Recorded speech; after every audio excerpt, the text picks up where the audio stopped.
Hi, this is Jason from Horrific Nightmares, and welcome back to Gialli in July, one of my favorite things that we do.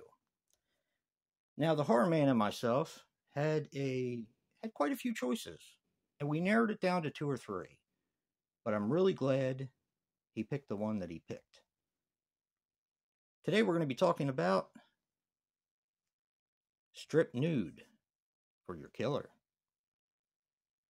Now, Strip Nude for Your Killer is a 1973 film, and it runs approximately 98 minutes.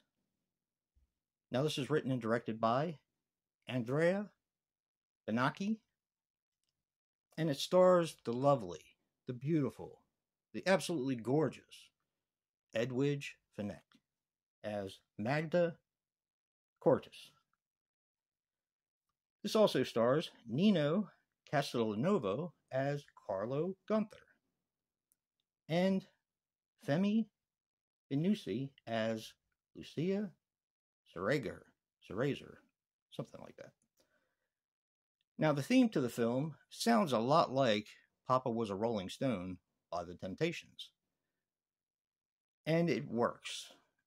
This is more kind of like the disco sort of era, and it's got a lot of easy listening music and also a little bit of disco mixed in. Also, in a scene where Edwidge and Nino were having sex, when they started out, he was kissing her breasts, and they were kind of rolling around, and as she was starting to work her way down, she found an erection. Not that I can blame him. She is absolutely gorgeous. But I think he felt a little embarrassed and felt like he disrespected the actress. Now, when you talk about Giallo, it's important not to name certain things because it will give away the ending and or some of the motivation. So this is basically about a photographer named Nino, and also Edwidge Fenech also plays a photographer as well, and he is trying to get these beautiful models to sit in, of course, to be shot and photographed. Lots of advertising that they do, lots of magazines, of course, but the people who own the place and also the models seem to be getting picked off one by one.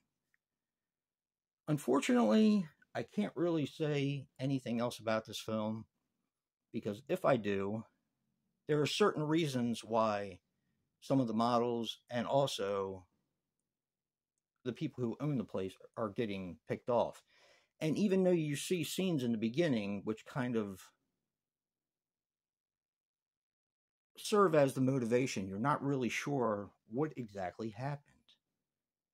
So that's why Giallos are so fun for me, because, you know, when you get to the ending, a lot of them are so hard to guess because they involve people that you never would have thought would have anything to do with the killings. Not just because they haven't been in the movie much, but they don't seem to be a part of that sort of plot where the motivation exists. This is a really fun one, and there is a plethora of nudity. This is basically a slasher Gialli, and kind of leads up to, you know, Gialli like this were the reason why I think slashers were so big in the 80s, because the Giallo was big in the 70s. And it kind of transitioned over to the 80s, where some of them they wouldn't even call Giallo anymore. They would just call them slasher movies. Take, for example, Opera by Dario Argento. Now, the people who are fans know it's a Giallo, but a lot of people just think of it as a plain old slasher. Stage Fright, same way. So one kind of transitioned into the other. This is a fun one.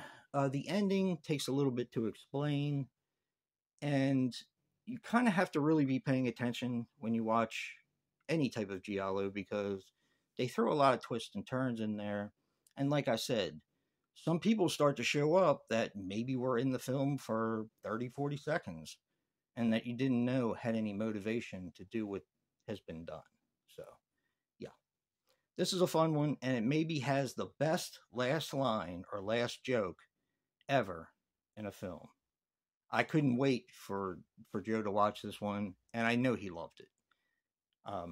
This is a favorite of mine, and check this one out if you've never seen it. Again, it is Strip Nude for Your Killer. Actually, all of these are really good. Night Train Murders, Giallo, Baba Yaga, a Giallo, but a very different type of Giallo. And all three of them are pretty fantastic. So, yeah.